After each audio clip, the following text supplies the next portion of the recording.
You hear the digital alarm sound at exactly 6:30 a.m. on a Wednesday. The glowing numbers illuminate the dark bedroom. You perform a highly rehearsed sequence of physical movements. You silence the alarm device, stand up, brew a cup of black coffee, and sit inside a vehicle to join millions of other commuters. According to the United States Census Bureau, the average American worker spends 27 minutes traveling in a single direction every morning. You stare at the red taillights of the car ahead of you on Interstate 95. You eventually arrive at a commercial building, sit in a designated ergonomic chair, and open a software program to process digital text. At 5 p.m., you reverse the entire physical process. You return to the exact same bed to repeat the identical sequence the following morning. Humans perform this exact loop approximately 240 times per year. We inherited this specific temporal structure directly from the early 20th century. In 1926, the Ford Motor Company officially standardized the 5-day, 40-hour workweek for automotive factory workers. Henry Ford implemented this strict schedule to maximize the mechanical output of assembly lines while giving workers just enough leisure time to purchase consumer goods. You sit in a modern office using complex cloud computing technology, yet your biological rhythm operates on a manufacturing schedule designed for riveting steel parts onto Model T chassis a century ago. The modern economy transitioned from physical labor to cognitive processing. The structural rigidities of the factory floor remained entirely intact. Employees complete digital assignments, clear their inboxes on Friday afternoon, and return on Monday morning to find the exact same digital bins refilled with new assignments. The corporate structure functions as a psychological treadmill. You walk constantly while remaining in the exact same physical and administrative location. French philosopher Albert Camus observed this specific human repetition during a period of extreme historical crisis. In 1942, living in occupied Paris, Camus published a philosophical essay titled The Myth of Sisyphus. He examined an ancient Greek narrative about a king condemned by the gods to perform a highly specific punishment. The gods forced Sisyphus to push a massive stone sphere up the side of a steep mountain. Sisyphus would exhaust his physical muscles, strain his lungs, and finally reach the summit. The heavy stone would immediately roll all the way back down to the valley floor. Sisyphus had to walk back down the mountain to begin the exact same physical labor again. He repeated this grueling cycle for eternity. The absurd is the fundamental conflict between the human desire for meaning and a silent universe. Camus used the Greek myth to illustrate the exact reality of the modern worker. You begin your weekly climb on Monday morning. You resolve client disputes,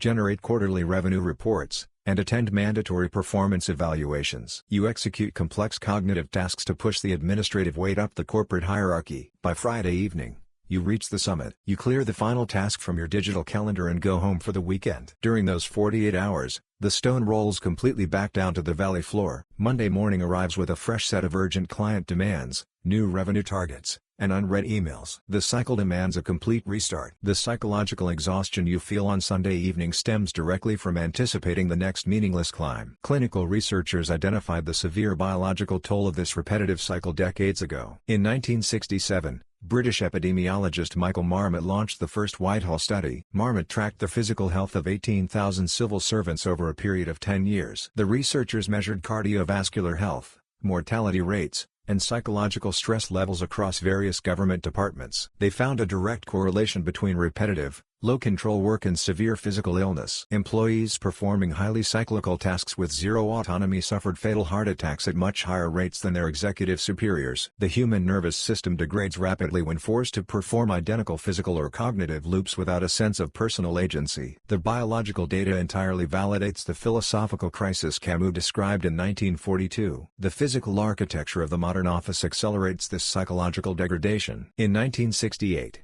Robert Probst invented the Action Office system, aiming to provide modular privacy for workers. Corporations quickly bastardized the design to pack maximum human bodies into minimal square footage, creating the modern cubicle farm. You sit in an open-plan office surrounded by 50 other human beings. The spatial design forces you to process complex cognitive tasks while listening to 4 simultaneous telephone conversations. A 2018 study by Harvard Business School researchers Ethan Bernstein and Stephen Turbin tracked employee interactions after transitioning to open-plan offices. The researchers placed wearable sociometric badges on the employees to measure physical interactions. Face-to-face communication actually dropped by 70%. Employees put on on noise-canceling headphones and retreated into deep digital isolation to survive the overwhelming sensory overload. You are forced to perform demanding mental labor in a space designed exclusively for executive surveillance and real estate cost reduction. Camus refused to accept despair as the final conclusion to this repetitive cycle. He wrote a specific sentence near the end of his essay stating that we must imagine Sisyphus happy. This concept confuses many modern readers who view the punishment as pure torture. Camus argued that Sisyphus achieves victory over his punishment at the exact moment he walks back down the mountain. The king becomes fully conscious of his fate. He recognizes the absolute futility of pushing the stone. He accepts the reality of the mountain without relying on false hopes of a sudden divine rescue. The gods intended to break his spirit through mindless, endless repetition. Sisyphus shatters the punishment by fully owning his labor. His intense consciousness serves as his ultimate act of rebellion. Albert Camus explicitly warned against the concept of hope. He considered hope a dangerous philosophical trap. People trapped in repetitive corporate loops rely heavily on hope to survive their daily shifts. You hope the next quarter brings a lighter workload. You hope the new department manager possesses basic emotional intelligence. You hope the upcoming software migration solves the structural inefficiencies. Hope constantly defers your actual life into a mythical future. Camus argued that hope strips you of your current agency, turning you into a passive victim waiting for external circumstances to improve. Sisyphus possesses zero hope. He knows the stone will always fall back down. The absolute absence of hope gives him perfect mental clarity. You reclaim your cognitive energy the moment you stop hoping for the corporate machine to transform into a fulfilling community. You accept the corporate machine as a cold,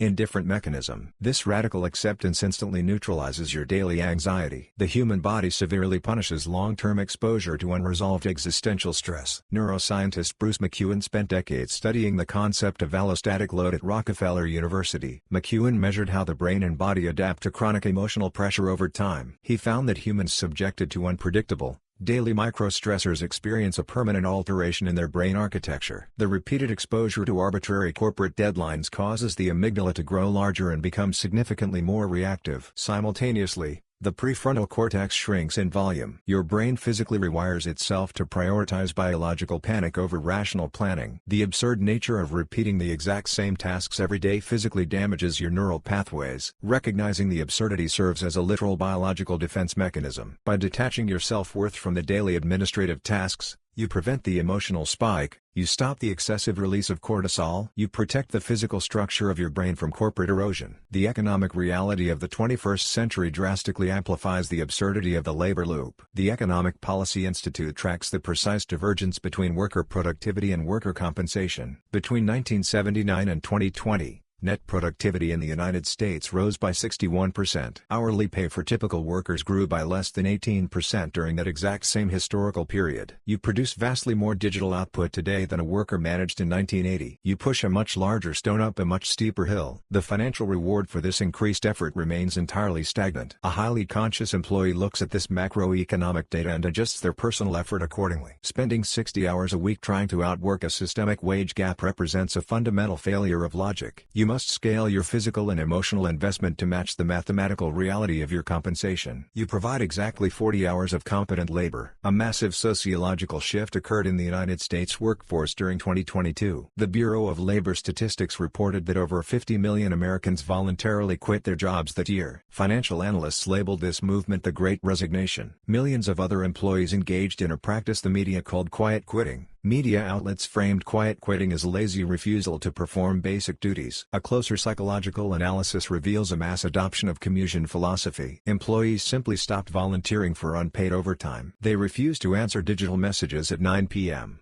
Discretionary effort is the unpaid labor you perform outside of contracted hours to impress management. Workers stopped offering this discretionary emotional labor entirely. They recognized the corporate stone for what it was. They stopped pretending the stone would ever stay resting at the summit. Your consciousness allows you to completely redefine the hours outside the office building. The average human possesses roughly 4,000 weeks of total life expectancy. You exchange a portion of those weeks for a specific monetary salary. The transaction requires you to complete assignments from 9 in the morning until 5 in the afternoon. The remaining hours belong entirely to you. You walk back down the mountain every evening. Camus believed that the walk down the mountain represents a window of profound human freedom. Sisyphus experiences the cool air on his skin, feels the earth under his feet, and exists completely independent of the heavy stone. You must actively defend this daily descent from corporate intrusion. In 2017, The American Psychological Association published a survey showing that more than half of employed adults check work messages during the weekend. The smartphone serves as a digital leash. It guarantees that the corporate weight remains strapped to your back during your assigned rest periods. You sever this connection through rigid behavioral habits. You delete professional communication applications from your personal mobile device. You leave the corporate laptop physically locked inside a desk drawer on Friday afternoon. You dedicate your weekend hours to activities entirely disconnected from your economic output. You hike through a state park, learn a complex physical skill, or sit quietly reading historical texts. Your human identity exists completely separate from your resume. You cultivate a rich internal landscape that remains completely invisible to your direct supervisor. Corporations rely heavily on your existential confusion to generate surplus profit. Company expects you to view a missed deadline as a profound moral failure. They use performance improvement plans and annual reviews to simulate religious judgment. An unconscious employee internalizes this judgment and works 60 hours a week to seek redemption from the executive board. A conscious employee views the performance review as a simple administrative ritual. You sit in the glass conference room and listen to the feedback. You extract the practical data required to maintain your salary. You ignore the emotional manipulation entirely. You nod your head,